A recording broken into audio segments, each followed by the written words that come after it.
देखिए बजट में अनाउंसमेंट होते ही कि 7 लाख तक टैक्स जीरो है, लोगों में काफ़ी ज़्यादा कन्फ्यूजन फैल चुकी है। कई लोग तो मेरे पास आए कि भाई 7 लाख टैक्स टैक्स जीरो है, उसके बाद से हमें टैक्स देना पड़ेगा। देखिए इस वीडियो में मैं आपकी कन्फ्यूजन दूर करता हूँ। पहले तो 7 लाख तक टैक्स जीरो नहीं है, और ये जो न्यू टैक्स रिजीम में गवर्नमेंट लेकर आई है, उसको फाइनेंशियल ईयर 2023 और 24 से लागू किया जाएगा। मतलब ये इस साल के लिए तो पहले है ही नहीं, ये तो आप क्लियर कर लें। असेसमेंट ईयर 2024-25 से। तो जो न्यू टैक्स रिजीम है वो ये है कि 0 से 3 लाख तक आपका टैक्स जीरो है, और 3 से 6 लाख तक आपका 5% जाएगा, 6 से 9 लाख तक 10%, 9 से 12 लाख तक 15%, 12 से 15 लाख तक 20%, 15 लाख से ऊपर जाते हैं आपका टैक्स 30% लगेगा। ये आपकी इनकम की बात होती है। उसके अलावा टैक्स पे आपका हेल्थ और एजुकेशन टैक्स भी लगेगा। जो भी आपका इनकम होगी टैक्सेबल, उस पर हेल्थ एंड एजुकेशन सेस भी लगेगा after calculating the tax tax ऊपर 4%। रिबेट अंडर सेक्शन 87A, और यही वो हीरो है जिसकी वजह से आपका टैक्स 7 लाख तक भी जीरो हो जाता है। क्या आपने न्यू ईयर रिजीम में देखा होगा कि आपका 7 लाख तक तो आपको टैक्स देना पड़ेगा, 3 से 6 लाख पे 5%, और 6 से 9 लाख पे जैसे कि 1 लाख रुपए आता है 10%। लेकिन ऐसा नहीं है, 87A के अंदर आपका ये टैक्स माफ हो जाता है। और ये कैसे लागू होता है ये मैं थोड़ा सा आपको क्लियर करता हूँ।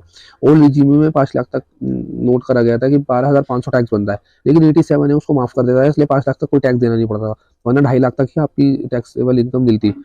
वही न्यू रिजीम के अंदर 7 लाख तक जो जीरो बताया जा रहा है, असलियत में 3 लाख तक टैक्स आपका जीरो है, और 7 लाख तक इसको 87A है जो उसको माफ करवा देता है, जो कि 25,000 का आपका टैक्स बनता है, लेकिन आपको देना नहीं पड़ता। और एक थोड़ा सा ये चेंज हो रहा है कि पेंशन और सैलरीड पर्सन के लिए जो स्टैंडर्ड डिडक्शन होती थी 50,000 की, वो बढ़कर 52,500 की हो गई है। चलिए देखते हैं, दो एग्जाम्पल हैं। एक के अंदर आपकी टैक्सेबल इनकम 6,50,000 बन रही है, और एक के अंदर आपकी टैक्सेबल इनकम 9,50,000 बन रही है। अब दोनों के अंदर टैक्स की कैलकुलेशन कैसे होती है वो मैं आपको दिखाता हूँ, और आपको बिल्कुल क्लियर हो जाएगा कि 0 से 3 लाख तक ही टैक्स माफ है। बाकी उससे ऊपर जो है, अगर आप 7 लाख के अंदर हैं तो आपका टैक्स जीरो हो जाएगा, और आप 7 लाख के ऊपर हैं तो आपका टैक्स 3 लाख के ऊपर से ही लगेगा। ये मैं क्लियर करता हूँ।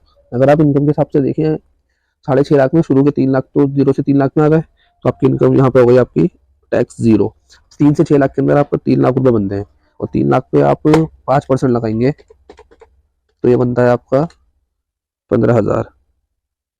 वही 6 से 9 लाख के अंदर आपका 1,50,000 रुपये आ रहा है, 6,50,000, 6 लाख यहाँ तक कवर होगा, 50,000 यहाँ बचेंगे। 50,000 का 10% आपका हो गया, क्लियर क्लियर 5,000। तो अगर टैक्स स्लैब के हिसाब से देखिए तो आपको 20,000 रुपये टैक्स देना पड़ेगा, ये टैक्सेबल इनकम बनती है।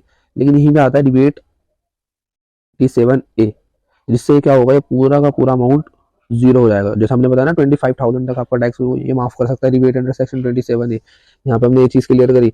वो यहाँ पे हो रहा है कि 20,000 रुपये आपका टैक्स बन रहा है, लेकिन आपको देना कुछ भी नहीं पड़ेगा, क्योंकि 25,000 तक ही आपका टैक्स माफ कर सकता है। तो सर सही तो है, यही तो निर्मला सीतारमन जी कह रही थी कि 7 लाख रुपए तक टैक्स माफ है। अब यहाँ पे क्लियर करते हैं 9,50,000 रुपए की इनकम के ऊपर। 0 से 3 लाख में 3 लाख रुपए आ गए, 0% का मतलब डायरेक्ट डायरेक्ट जीरो। 3 से 6 लाख में 3 लाख रुपए आ गए, 5% का मतलब क्लियर क्लियर 15,000 हो गया।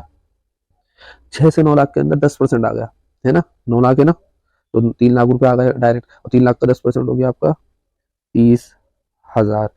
9 से 12 लाख के अंदर 50,000 आ गए, है ना, 9 लाख के ऊपर कितना अमाउंट है, 50,000। तो 50,000 को अगर आप 15% करेंगे तो ये बनेगा 7,500। 15,000 प्लस 30,000 प्लस 7,500, तो 52,500 आपका टैक्स बनना है। लेकिन सर आप तो ये कह रहे थे कि 7 लाख तक टैक्स जीरो है। देखिए यही यहाँ पे गेम है सारा। अगर आपकी इनकम 7 लाख से नीचे होगी ना, तो rebate under 87A, section 87A apply होगा, और आपका टैक्स माफ होगा। लेकिन जैसे ही आपकी इनकम 7 लाख से ऊपर होगी, तो आपका 3 लाख तक तो टैक्स जीरो लगेगा, उसके बाद से जितना भी अमाउंट बनता है उस पर स्लैब वाइज टैक्स कैलकुलेट होगा, और इसमें रिबेट नहीं मिलेगा 87A का।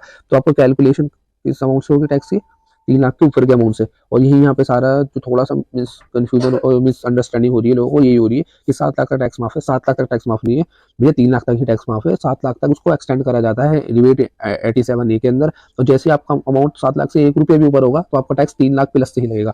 अब 52,500 का टैक्स बन रहा है, लेकिन यही टैक्स नहीं है, आपका इससे एड 4% करना है हेल्थ एंड एजुकेशन सेस, जो यहाँ पे हमने क्लियर करा था कि 4% लगेगा। अब इसका 52,000 होगा, 4% करेंगे आप, तो ये बनता है 2096। इसको प्लस कर लें, 54,596। तो ये है, ये क्लियर क्लियर, ये तो आपको पता लग गया होगा। टैक्स स्लैब के अंदर कहीं ना कहीं रियायत तो दी है गवर्नमेंट ने, और कोशिश ये करी है कि लोग खर्चा ज़्यादा करें और सेविंग्स कम करें। ऐसी कोशिश क्यों करी गई है, क्योंकि इसमें रिडक्शन का रोल कम कर दिया। पहले इनकम टैक्स में कई सारी डिडक्शन मिलती थी, वो अब पहले से कम मिल रही है, और वही गवर्नमेंट का फोकस है कि लोग खर्चा कम करें, क्योंकि इकोनॉमी को रिवाइव भी करना है, इकोनॉमी को बूस्ट भी करना है। और बाकी आप पुरानी रीजी में भी इनकम टैक्स भरते हुए फॉलो कर सकते हैं, और नई रीजी में तो डिफॉल्ट में आएगी, वरना वही फॉलो हो रही होगी। चलिए, मैं उम्मीद करता हूँ आपको समझ में आ गया होगा। नहीं आया तो आप कमेंट सेक्शन में पूछ सकते हैं, हम कमेंट सेक्शन में आपको पूरी डाउट क्लियर कर देंगे।